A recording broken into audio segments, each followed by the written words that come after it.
G'day Bomber fans. The 2025 season has been delayed for the club. We got to wait until round 1 now.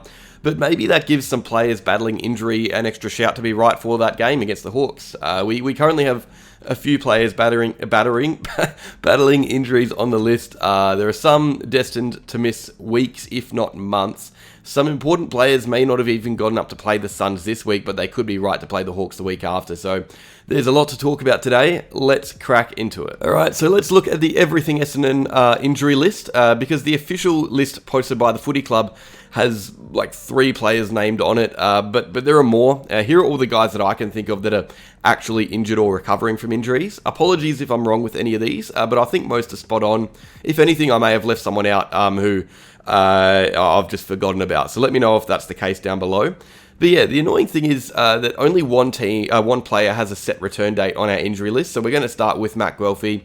He had that hamstring surgery not too long ago. It set him back 3 or so months at the time, and now as we approach round 1, he is still around 2 months away from playing any level of footy.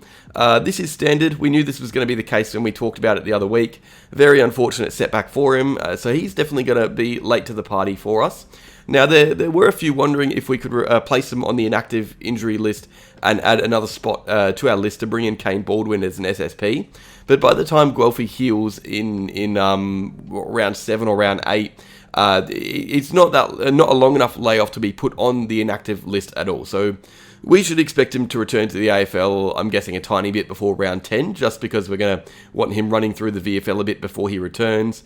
Darcy Parish, he's had that back issue that he's been working through. He's starting to get a lot more work into his body, which is promising. But the club was pretty cautious about him getting up for opening round when they spoke about it, when Scott spoke about it the other day. He's expected to miss the first few games. He's not going to play against the Hawks. He probably won't play round 2 either. He will need to do a lot more than he's currently doing before he's in line to actually play, because he hasn't really done much this preseason at all. And the club's already said that they're not going to rush him back, and I guess that's highlighted by the uncertainty with his return date, TBC. So it's not really a proper injury. It's a lingering back issue that he's trying to work through. He's been more involved at training in the last few days though, which is good. Alwyn Davey Jr. So this is an interesting one. He had knee surgery in January. Not a significant operation. The timeline for him, movement-wise, was about 4 to 6 weeks. He was expected to be away from main training for a month or two, pretty much. That's not an availability timeline. That's a training timeline. So that was late January. We're now early March. So he's just about near the end stages of that time frame. So if all goes according to plan for him, Davey is back in full training in, 1 week, 2 weeks? I don't know. I can't do maths when it comes to February. That month really messes with my brain. That's best case scenario, by the way. I think it's clear that with a younger, leaner player, we give them more time than required to build back up to full fitness. It'd be silly to rush Davey back before the season starts. There's just no reason for it at all. So the lack of a return date isn't a shock, but I still think he's fairly close to getting back into the mix of things. Not ready to play yet, but ready to train. So at the moment, he's off to the side, not doing heaps of running, but doing other exercises for his body. Really building on that knee to put it in the best position going forward. I think he misses early stages of the season, but could return to the VFL not too far from now. We're definitely going to see him play a fair chunk of the season, but I'm not worried about that at all. But the annoying thing with Davey and this knee injury was the fact that he was doing really well before the setback. So let's see if he can put it behind him and break into that first team. Nik Cox, so this is a worrying one. He suffered a concussion late in the 2024 season. I believe he ended the year with his concussion against the Suns, which was in round 22, and that was past concussion protocols. So even that one there, he had an extended stay, or did he? Maybe, I don't know. Correct me if I'm wrong there. I think he had an extended concussion there. Ended his season early with it. Went past protocols. There was a lot of talk about it because it seems such a small incident to result in a head injury. And without knowing his concussion history, it is a thing that if you've suffered concussions, you're more likely to suffer more from lesser knocks. As your concussions build up, you're more prone to others, is what I'm trying to say. And that also saw him concussed again during training in December. So he was concussed twice in the space of a few months. And pair that with the fact that he's still suffering lingering symptoms 3 months later from the training knock.